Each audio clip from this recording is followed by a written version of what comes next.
ڈالروں کی اب یلغار. اب یہاں پر امریکی سرمایہ اور ڈالر چاہے مشرق سے آئے چاہے مغرب سے آئے وہ یہودیوں کا اعلی کار ہے. آپ نے اگر $1 نوٹ کا اگر کبھی نقشہ دیکھا ہو، اس کے اوپر جو سگنیا بنا ہوا ہے، جو نشان ہے، وہ کیا ہے؟ پیرامڈ، احرام مصر. یہ کن کے لیے اہمیت رکھتے ہیں؟ ہزارہا یہودیوں کا خون اور ان کی ہڈیاں ان پیرامڈز کے تلے دبی ہوئی. جب یہ احرام بنائے گئے تھے، یہ یہودی وہاں غلامی کے دور میں تھے، بیگار ان سے لی جا رہی تھی. بڑے بڑے پتھر جب گرتے تھے تو پسنے والے یہودی ہوتے تھے. یہ ان کی اپنی جیسے ہولوکاسٹ، جیسے انہوں نے اس کو اپنا سمبل بنایا ہوا ہے، اسی طریقے سے پیرامڈ، مصر کا پیرامڈ، یہ گویا کہ ان کے اس زوال کا ایک نشان ہے. اور اس پر ایک آنکھ بنی ہوئی ہے، ایک آنکھ، کان دجال کی آنکھ، وہ دیکھ رہی ہے. عجیب ہے یہ سمبل.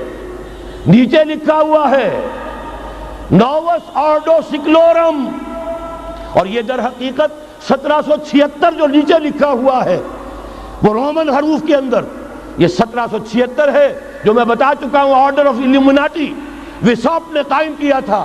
عام دنیا یہ سمجھتی ہے کہ شاید یہ امریکہ کا یوم آزادی ہے، سن آزادی ہے. 1 مئی اس آرڈر آف الومناٹی کی تاسیس 1 مئی کو ہوئی ہے.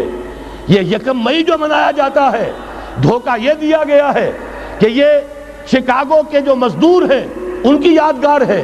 حقیقت میں یہ 1 مئی اور 1776 آرڈر آف دی الومناٹی کی تاسیس کی تاریخ ہے. ڈالر میرے اس دیش کو ناپاک نہ کرنا. اور میں تو انہیں داد دیتا ہوں، جو کچھ انہوں نے، شاعر کہتے ہیں اس کو جو صاحب شعور ہے، اس صاحب شعور نے جو مشاہدہ کیا ہے کہ ڈالر آئے گا تو کیا آئے گا ہمارے ہاں. میری تو فکر کے اندر رچ بس گیا ہے. پاکستان کے بارے میں جب کہا تھا اے آندھیوں سنبھل کے چلو اس دیار میں، امید کے چراغ جلائے ہوئے ہیں ہم. ہماری امیدوں کے چراغ ہے یہ. اسلام کا گہوارہ بننے والی ملک ہے یہ. اس کو ہم نے قائم کیا تھا اسلام کے لیے. یہ آندھیاں نہ چلیں. اس ملک کو ہم نے اسلام کے چراغ جو ہے ہم نے اس میں روشن کیے ہوئے ہیں. اے آندھیوں سنبھل کے چلو اس دیار میں، امید کے چراغ جلائے ہوئے ہیں ہم. بہرحال یہ تیسرا سیلاب ہے، ننگی سرمایہ داری، جس کی پھر لعنتیں ہوتی ہیں. ایک طرف فقر، ایک طرف احتیاج، ایک طرف بھوک، ایک طرف دولت کے انبار. پہلے بھی ہمارے ہاں فرق کم نہیں ہے، لیکن اب جو ہوگا اگر یہ بات پوری ہو گئی تو وہ ننگی سرمایہ داری. اور سرمایہ داری ہی در حقیقت یہود کا سب سے بڑا ہتھ کنڈا ہے. یہ بینکنگ کا نظام، یہ سارا کا سارا سودی نظام، یہ IMF، یہ ورلڈ بینک، یہی تو ان کے سب سے بڑے ادارے ہیں. تو واقعہ یہ ہے کہ 3 طرف سے ہم پر حملہ ہو رہا ہے.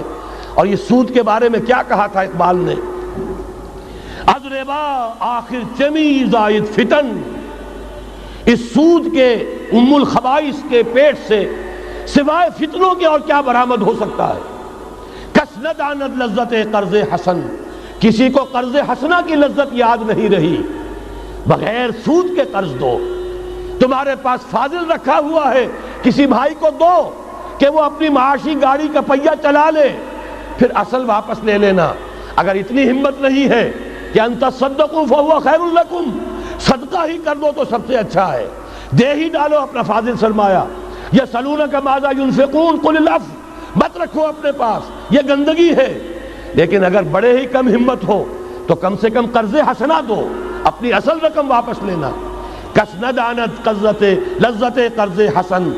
از ربا جاں تیرا دل چو خشت و سنگ. اس لیے کہ سود کے ذریعے سے انسان کے اندر تاریکی پھیل جاتی ہے.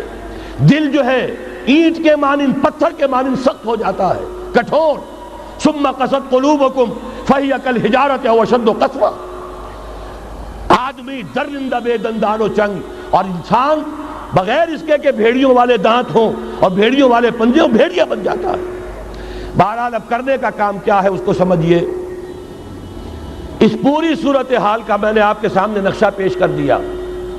ایک طرف مغرب سے نیو ورلڈ آرڈر، جو جیو ورلڈ آرڈر ہے، اس وقت کی سپریم پاور آن ارتھ، امریکہ کی سرپرستی میں بڑی تیزی کے ساتھ حملہ آور ہے.